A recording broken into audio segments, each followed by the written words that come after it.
Hey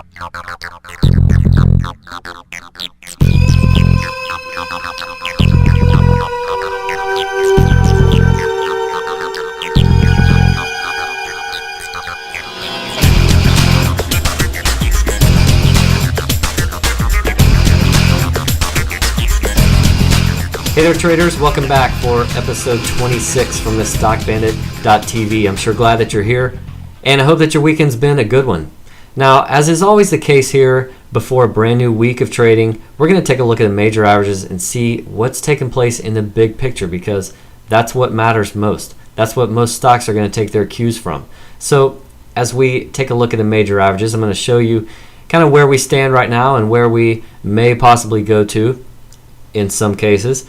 The NASDAQ is the first index we're going to take a look at here. This is the last index of the big three to finally break out of its multi-month trading range, and it did so to the downside, as did the S&P and Dow recently, but this has been the one that's been holding up better than the other. So on Friday it finally really made a new multi-month low. Now the next thing that stands as possible support is this November low. That's at 1295. So we're now within 100 points of that, and at the pace we're moving, we could be there very quickly. But that's really the next downside support that this index could see, right there at that horizontal trend line. And yet, if we do happen to bounce there, depending on the time frame that you're looking at, you certainly could make a case for being oversold here after where we've come from those February highs. But if we do happen to bounce from here, then this 1450 area has been providing some short-term resistance. That would be a logical spot to bounce to if we do happen to reverse. And I think some reversals are something that we need to be watching out for in this market. In recent months, we saw a breakdown here, which led to a reversal. We saw an upside breakout right there, which led to a reversal. So we're getting some reversals in both directions. And just because we've now solidly broken below this horizontal trend line right here doesn't mean that it's a given that we're going to come down and test this November low, although that's certainly possible.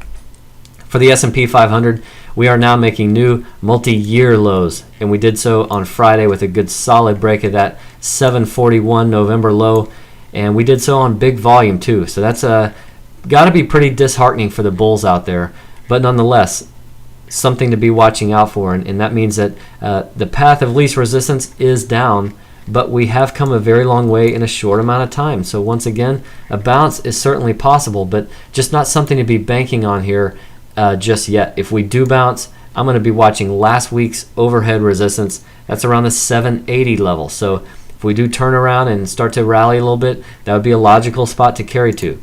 And finally, the Dow. This was the first index to undercut that November low. It's now spent more than a week beneath that level. That's at the 7450 level. So if we do happen to bounce here, that's where I would expect it to carry to. That's clearly an important level. It provided support back here. It provided resistance here.